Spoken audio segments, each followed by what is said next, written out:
I think the thing I'm proudest of about our race is that our campaign today is about the same things it was about a year and a half ago when we got into this race. A year and a half ago when I got into this race, because I believed with all my heart that not that this was the greatest country in the history of the world, but it didn't happen by accident, and it won't continue automatically.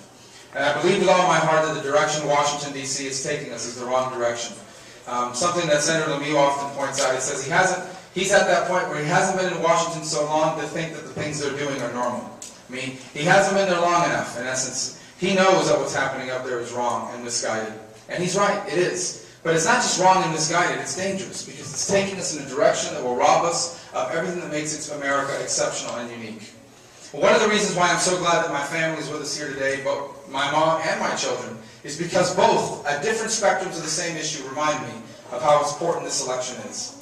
My parents were born in another country. They were born in Cuba. We're very proud of our heritage. But they were born into a society like all these other societies around the world, where what you're going to be when you grow up is decided for you before you're even born.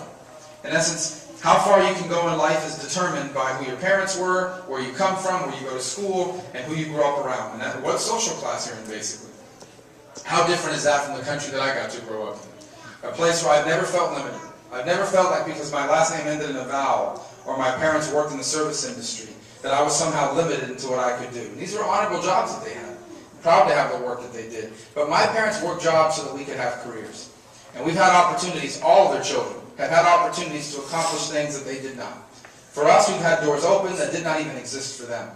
Because of three things. Because of God's blessings, because of their hard work and sacrifices, and because we were born citizens of the greatest nation in all of human history, the United States of America.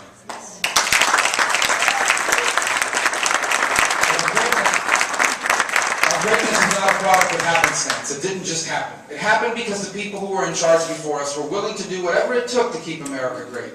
And it will only remain that way if we are willing to do that as well. In essence, we must face and solve the great issues and challenges of our time. And I believe the direction Washington is taking us is the wrong direction. Now, it's important to be honest and realize that America has been making mistakes at the federal level for a while, that Washington has been broken for a while, and quite frankly, both parties are to blame. But we've never seen anything like the last 18 months. And the bottom line is that if the next 18 months look anything like the last 18 months, we may lose many of the things that make our nation exceptional and unique. And that's why I ran for the U.S. Senate, because I believe this. I wanted my next U.S. Senator to be someone that would stand up to this and offer an alternative, and I knew the other people running would not. And that's what this election's been about, and that's what it is about even now. On issue after issue, it becomes apparent how wrong they are. You know, this government of ours today at the federal level is run by politicians who think that they're the ones that create jobs. They think that their spending programs, their tax increases, their things like the stimulus, that this is what it will take to grow our economy in our country. That's what they believe, and they're wrong. What it takes to grow your economy and your nation and employment is everyday people from all walks of life that are willing to open up a business or expand an existing business. And what we need is a government that makes it easier to do that, not harder. And yet everything they have done over the last 18 months has made it harder for them to do that. For example, the stimulus bill is a massive, catastrophic failure. And we owe $800 billion in return. Our unemployment rate is higher. 3 million Americans have lost their jobs since the stimulus passed. 200,000 Floridians have lost their jobs since the stimulus passed. By every measurable, it has failed. In fact, if you calculated the amount of jobs that they claim that the stimulus saved or created, and you divided it by the amount of money we've spent, this nation has borrowed and spent over $150,000 per job created or saved, according to their numbers. It was not a wise investment. In fact, it grew our debt. The only thing the stimulus stimulated was our national debt, and it was wrong. And in this race, it's a clear choice.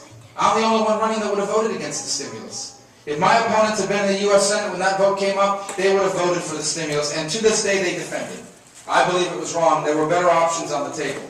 Things like extending the current tax rates and not allowing them to expire at the end of the year, not raising taxes on any Americans, having a regulatory system that makes sense and you can comply with, tax simplification, things that encourage people to invest in the American economy, not scare them from investing in the American economy.